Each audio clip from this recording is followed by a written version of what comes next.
Hi friends, welcome back to our channel Rozana life. ये cake का order जो था ये था एक एनिवर्सरी के लिए। बट इसमें बोला गया था कोई भी एनिवर्सरी टैग वैग नहीं लिखने के लिए, या लिखने के लिए नहीं और टैग भी नहीं डालने के लिए, बिकॉज़ उनको ये केक सिर्फ़ और सिर्फ ऐसा दिखना चाहिए था। जब वो ऑर्डर दे रहे थे कस्टमर, उन्होंने बहुत क्लियरली मेंशन किया था कि उनको जो केक है वो बहुत एलिगेंट चाहिए, बहुत क्लीन चाहिए, और उसमें कोई भी तरीके का पर्ल या फिर जो बॉल्स होते हैं, एडिबल बॉल्स होते हैं, वो सब यूज़ करने के लिए स्ट्रिक्टली मना किया था। तो मैंने बहुत ही ध्यान से ये बनाया था। ऑल्दो ये डिज़ाइन देखने में भी बहुत सुंदर लग रहा है और इजी भी लग रहा है, बट एक्चुअली ये बनाने में थोड़ा सा टफ़ हुआ था। मैंने रोज़ तो पहले बहुत बार ही बनाए हैं, रोज़ के जो डिज़ाइन है जिसको हम लोग सोल्स भी बोलते हैं, बट पूरा जो ये रोज़ का डिज़ाइन है और साथ में लीव के साथ में, ये थोड़ा सा मुझे डिफ़िकल्ट लग रहा था बनाने के लिए। बट मैं होपफुल थी कि बाकी सारे की तरह ये वाला भी अच्छा हो जाएगा। तो उसी जोश के साथ मैंने शुरू कर दिया था बनाना। तो मैंने पहले अपना जो लोफ है वो बनाया। ये केक जो था वो 1.5 पाउंड का था। देखने में साइज सारे केक के जैसा ये भी सेम लग रहा है, बट इसका जो स्पॉन्ज था वो मुझे बोला गया था ज़्यादा रखने के लिए और लेयरिंग में क्रीम कम। तो सब मिला के टोटल 1.5 पाउंड का ये केक हुआ था, जिसके लिए मैंने चार्ज किया था 1500। तो ये जो केक था उसका फ्लेवर पाइनएप्पल था और स्पॉन्ज बहुत ही नॉर्मल, मैंने बाकी स्पॉन्ज की तरह इसको सिर्फ वेनीला और थोड़ा सा मिक्स फ्रूट एसेंस के साथ में बनाया था। और जो मेन पल्प था वो पाइनएप्पल जाने वाला था। पर्सनली मुझे तो पाइनएप्पल फ्लेवर बिल्कुल भी पसंद नहीं है। मुझे अगर सिर्फ वेनीला या चॉकलेट दो तो वो सबसे अच्छा मुझे टेस्ट लगता है। बट जैसा ऑर्डर आता है उसके साथ तो हम वैसा ही बनाते हैं। तो इसके लिए मैंने थोड़ा सा लाइट येलो कलर डाला, बिकॉज़ पाइनएप्पल फ्लेवर होने वाला था, और बेस भी थोड़ा सा अगर येलो कलर का दिखे तो वो बहुत ही सुंदर लगता है। तो मैंने मिक्स कर लिया। ये मैं मिक्स कर रही हूँ, जो बैटर आप देख रहे हो ये बहुत कम है। ये मैं पहले बेक कर रही हूँ एक केक के लिए। और एक्चुअली क्या हुआ कि मेरे पास जो बेकिंग का जो इंग्रेडिएंट्स था, मैदा था, ये सब वो ख़त्म हो चुका था। तो मैंने वो भी जाके लेना था, क्योंकि यहाँ पे अगर मैं नॉर्मल ब्लिंकिट या किसी से मंगाऊँ तो वो बहुत ज़्यादा कॉस्टली पड़ता है, जो कि नॉर्मल जो बेकरी शॉप से आता है उससे बहुत ही ज़्यादा पड़ता है एक्सपेंसिव, और उतना तो मैं चार्ज भी नहीं करती। तो इस वजह से मैंने पहले एक नॉर्मल साइज़ का केक बना लिया, और बाकी जो था उसके लिए मैं जाके दूसरा सामान लेके आऊँगी, फिर मैं बनाऊँगी। बट आपको मैं दिखाने के लिए दोनों दिखा के आप देखो। मैंने ये दोनों बेक होने के लिए दिया। दोनों ही अलग अलग केक है, एक वेनीला है और एक पाइनएप्पल है। वो केक अलग बनने वाला है, तो वो भी मैं आपके साथ जल्द शेयर करूँगी। और ये है पाइनएप्पल फ्लेवर जो मुझे इसमें डालना है। वो टॉल केक नहीं है, वो फ्लैट केक है, तो वो अलग बनेगा। और ये टॉल केक है, इसलिए इसको दूसरे मोल्ड में मैंने प्रिपेयर किया। बट दोनों का वेट सेम होगा, बट अलग अलग साइज़ का है, तो इस हिसाब से जो केक टिन होता है वो हम चेंज कर देते हैं। स्पॉन्ज मैंने बहुत ही बेसिक बनाया था, जो मैं सारे केक में बनाती हूँ। जो बेसिक स्पॉन्ज का जो लेयरिंग होता है, अगर आपको इन डिटेल स्पॉन्ज का रेसिपी जानना है सिर्फ, तो मेरे पहले के वीडियोस देख सकते हैं, हमारे चैनल पे वो भी अपलोडेड है। और प्लेलिस्ट भी क्रिएट करके रखा है, अगर सिर्फ केक के वीडियोस देखने हैं तो आप वो भी देख सकते हो। तो मैं अभी लेयरिंग के लिए केक कट कर ले रही हूँ। मेरे दोनों ही केक बेक होके तैयार है। लेयरिंग करके मैं इसका क्रम कोट करके इसको लगभग 4-5 घंटे के लिए फ्रिज में रखूँगी। फ्रीज़र में नहीं, फ्रिज में, बिकॉज़ इसका जो डिज़ाइन है वो थोड़ा डेलिकेट होने वाला है और उसमें टाइम लगेगा। तो मैं नहीं चाहती कि जो क्रीम है वो मेल्ट हो या फिर उसमें कुछ भी चीज़ें ख़राब हो। तो उसको फ्रीज करना बहुत ज़रूरी है। तो वो क्या होता है ना, आप जब डिज़ाइन करोगे तो वो बहुत इजी होता है हैंडल करने में। अदरवाइज़ आप नॉर्मल क्रीम जो तुरंत आपने ऊपर पे आइसिंग किया है उसके बाद अगर आप बिना फ्रिज में रखे करते हो तो नोज़ल से ही कभी कभी लग जाके क्रीम ख़राब होता है, बेस का, ऊपर के बेस का। तो इसलिए फ़ाइनल जब ऊपर का आइसिंग हो जाता है उसके बाद मैं फ्रिज में मिनिमम मैं कम से कम 2 घंटे तो फॉर श्योर रखती हूँ। और अगर ज़्यादा टाइम है मेरे पास तो 4-5 घंटे भी रखना प्रेफर करती हूँ, और डिज़ाइन के हिसाब से रखती हूँ। आप लोग भी अगर केक बनाते हो तो प्लीज़ केक को टाइम टू टाइम फ्रिज में रखना बहुत ज़रूरी है।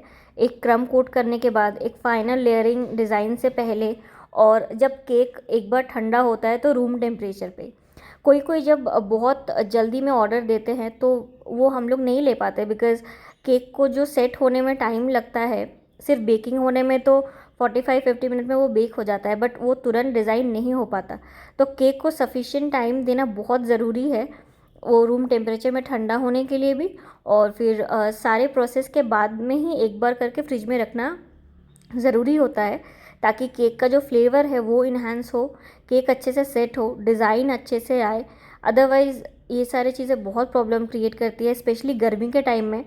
गर्मी का टाइम अभी आना बाकी है, मैंने अभी भी गर्मी का टाइम का हैंडल नहीं किया है क्रीम और केक, तो वो भी मेरे लिए अलग एक चैलेंज रहेगा, जो मैं देखूँगी कि मैं कैसा कर सकती हूँ।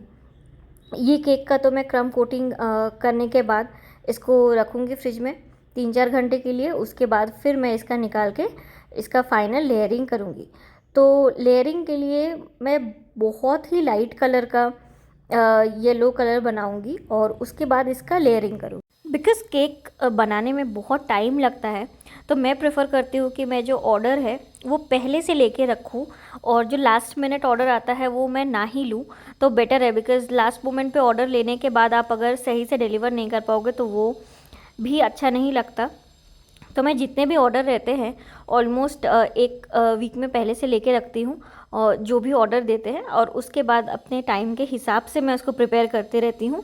तो सफिशिएंट टाइम मिलने से आप देख सकते हो कि मेरा जो केक बन के आ रहा है या फिर जो उसका टेक्सचर है वो बहुत अच्छा आता है। अगर हड़बड़ी में मैं बनाऊंगी तो वो कभी भी अच्छे से नहीं निकल के आएगा। ये सारे जो छोटे छोटे स्टेप होते हैं ना, क्लिंग रैप करना, क्रम कोट करके फ्रिज में रखना, ये सारे बहुत ही ज़्यादा नेसेसरी होते हैं। अगर आप बेकिंग जस्ट स्टार्ट किए हो, अगर आपको पता ना हो, तो ये छोटे छोटे चीज़ों को ध्यान रखना बहुत ज़रूरी है। अदरवाइज़ क्या होता है, इन्हीं सब चीज़ों के वजह से हमारा केक जो है वो परफेक्ट नहीं हो पाता। मैंने यहाँ पे ले लिया है 300 ml ऑफ व्हिप्ड क्रीम, क्योंकि क्रीम का लेयरिंग कम रखने बोला गया है। जो भी डिज़ाइन में जाएगा बस उतना सही, साइड का लेयर बहुत कम रहेगा। तो इसलिए मैंने ये क्रीम लेके इसको मैं पहले मिनिमम स्पीड पे, बहुत ही कम स्पीड पे पहले मैंने 3 मिनट तक बीट किया। उसके बाद फिर मीडियम स्पीड जो अभी आप देख रहे हो इस पर मैंने लगभग 5 मिनट तक बीट किया। तो फिर ये ऐसा टेक्सचर आया, और जब फाइनल टाइम आया तो मैंने 5 नंबर स्पीड पे, हाईएस्ट स्पीड पे रख के नेक्स्ट 5 मिनट के लिए बीट किया। तो आप देख सकते हो कि क्रीम बहुत परफेक्टली रेडी है। इससे ज़्यादा अगर हार्ड करूँगी तो फिर क्रीम में एयर आ जाता है, जिसकी वजह से आप देखोगे कि कभी कभी क्रीम फटा हुआ दिखता है। मैंने इसमें डाल लिया है 2 drops of yellow jail colour. इसको मैं अच्छे से मिक्स कर लूँगी। मैंने मेन जो मेरा क्रीम था उससे थोड़ा सा अलग सेपरेट करके इसको मिक्स कर लिया है। लेयरिंग करने में और एक चीज़ बहुत ध्यान रखना है, वो है कि आप नोज़ल से या फिर आप ऐसे पाइपिंग बैग से ही आप लेयरिंग भी करो। मैं पहले जो गलती करती थी वो ये था कि मैं डायरेक्ट स्पैचुला से ही क्रीम लगाती थी, तो वो क्रीम बहुत ज़्यादा अनइवन लगता था और उसे मुझे कवर करने में भी बहुत टाइम लगता था। बट ये आप देख सकते हो मैंने पूरा ही आपके सामने किया। अब जितना सा उसमें दोगे क्रीम, वो तुरंत आप स्पैचुला से जब मिलाओगे तो क्रीम स्मूथ और प्लेन हो जाएगा। बट अगर आप दे रहे हो स्पैचुला से तो वो क्रीम अनइवन होता है, बहुत जगह पे मोटा होता है, बहुत जगह पे पतला होता है। तो इवन क्रीम का लेयरिंग के लिए बहुत ज़रूरी है कि आप पाइपिंग बैग यूज़ करो नोज़ल के साथ में, ताकि वो सारे तरफ जितने भी तरफ है वो सारे में इवनली स्प्रेड हो सके। तो मैंने तो यहाँ पे अच्छे से इसको स्प्रेड कर दिया है और फाइनल कोटिंग कर दिया है। अब ये जाएगा फ्रिज में थोड़ी देर के लिए, 3-4 मिनट के लिए। देखो फ्रिज से निकाल के लाने के बाद ये कुछ ऐसा टेक्सचर आया और ये काफ़ी सही सेट हो गया है। अभी मैं इसका ऊपर का फिनिशिंग दे के अब मैं स्टार्ट करूँगी मेरा ऊपर का फाइनल डिज़ाइन प्रिपेयर कर। डिज़ाइन बनाते टाइम मेरे से एक बहुत बड़ा गलती हो गया, वो ये कि मैंने जो ये ड्रिपिंग बनाया था ये थोड़ा मोटा बन गया, और जब मैंने इस पर डाल दिया ऑलरेडी जो क्रीम सेट था उसके ऊपर, तो फिर मुझे समझ नहीं आया और कि ये मोटा हो रहा है बहुत ज़्यादा। और अब इसको कोई ऑप्शन भी नहीं है कि मैं इसको निकाल के सही करूं, बिकॉज़ क्रीम सेट हो चुका है। अगर मैं इसको भी सही करने जाऊं तो बहुत ज़्यादा टाइम लग जाएगा, मुझे पूरा स्क्रैप करना पड़ेगा। तो मुझे अब इसको ऐसे ही सही करना था, तो मैंने पूरा पहले अच्छे से स्प्रेड किया। उसके बाद उसको देख सकते हो आपके, मैंने उसको सही किया। पाइपिंग बैग के हेल्प से ही मैंने ये इसको स्प्रेड किया और इसको सही किया, बट फिर भी वो उतना स्मूथ तो नहीं हुआ। तो आप प्लीज़ ध्यान रखना अगर आप बना रहे हो तो, कि पाइपिंग बैग का जो नोज़ल है वो बहुत कम छोटा करके काटो, या फिर आप नोज़ल यूज़ करो। मैंने नोज़ल यूज़ नहीं किया जिस वजह से ये प्रॉब्लम आया।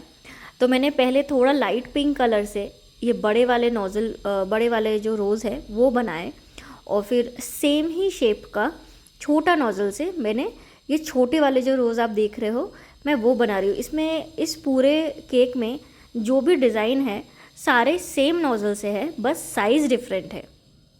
तो बहुत इम्पॉर्टेंट ये भी होता है कि अगर आप केक बेकिंग में न्यू हो और आपको पता ना हो, क्योंकि मैंने अभी तुरंत मैं ये जो भी एक्सपीरियंस कर रही हूँ हर एक केक के साथ वो मैं आपको शेयर कर रही हूँ, वो ये कि एक ही डिज़ाइन का नोज़ल अलग अलग अगर शेप में हो, अलग अलग साइजेज़ में हो, तो वो बहुत ज़्यादा हेल्प करता है नए तरीके के डिज़ाइन निकालने में। आप देख सकते हो कि छोटे जो रोज़लेट है वो अलग दिख रहा है, और बड़ा वाला अलग दिख रहा है, और मीडियम वाला भी अलग दिख रहा है, बट सारे नोज़ल एक ही है, साइज़ सिर्फ डिफरेंट है। साथ में लीफ के लिए भी मैं एकदम जो ज़ीरो साइज़ का जो नोज़ल होता है वो यूज़ कर रही हूँ, और इसमें मैंने light green, leaf green actually लिखा हुआ है मेरे कलर में, लीफ ग्रीन कलर का जेल कलर में यूज़। तो ये बहुत ही परफेक्ट लीव्स बने हैं।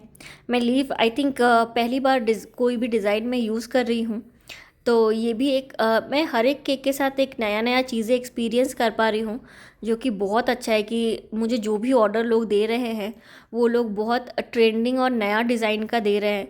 तो मुझे खुद भी एक्सपीरियंस करने को पहली बार मिल रहा है, और बहुत अच्छा लग रहा है कि मैं हमेशा ही न्यू डिज़ाइन का केक बना रही हूँ, और मुझे सीखने को भी इससे बहुत ज़्यादा मिल रहा है। तो नीचे के रोज़लेट मैं बना के ख़त्म करूँगी, उसके बाद फिर मैं इसमें भी लीफ डालूँगी। तब तक देवलीना इधर प्रिपेयर कर रही थी इसका पैकेजिंग के लिए, बिकॉज़ ये सुबह ही डिलीवर होने वाला था, तो बना के हम तुरंत ही डिलीवर करने वाले थे। अदरवाइज़ क्या होता है, अगर मैं डिज़ाइन पहले से दे के बना के रखूँ तो क्रीम स्प्रेड होता है, बिकॉज़ कलर है ये, और जब डार्क कलर लाइट कलर के टच में आता है तो वो स्प्रेड होगा। इस वजह से अगर आप जब भी कोई डार्क कलर के साथ केक बना रहे हो तो ट्राई करो कि डिलीवरी के जस्ट पहले जो डिज़ाइन है वो डाल के आप तुरंत उसको डिलीवर करवा दो, अदरवाइज़ वो आपके पास ही स्प्रेड हो जाएगा। कभी भी डार्क कलर अगर यूज़ कर रहे हो तो वो 3-4 घंटे से ज़्यादा नहीं रखना। तो चलो, मेरा तो केक रेडी हो गया। अब आप बताओ कि फ़ाइनल डिज़ाइन कैसा लग रहा है, ओवरऑल लुक। अगर अच्छा लगे तो प्लीज़ अपने फ्रेंड्स और फैमिली के साथ शेयर करो, और अगर आपको कोई भी और चीज़ें जानना है या सजेशन आप लोगों को हमको देना है तो प्लीज़ कमेंट करके बताओ। और अगर अच्छा लगे तो हमारे चैनल को लाइक करो, कमेंट करो, सब्सक्राइब करो, और हमें सपोर्ट करते रहो। और हमारे चैनल पे और भी बहुत टाइप के व्लॉग, दूसरे खाने के रेसिपीज़ और केक के भी डिटेल वीडियोज़ हैं, स्पॉन्ज से लेके क्रीम तक का सब कुछ। तो आप प्लीज़ वो जाके देखो और हमें सपोर्ट करते रहो। Thank you so much for watching and staying with us. Thank you.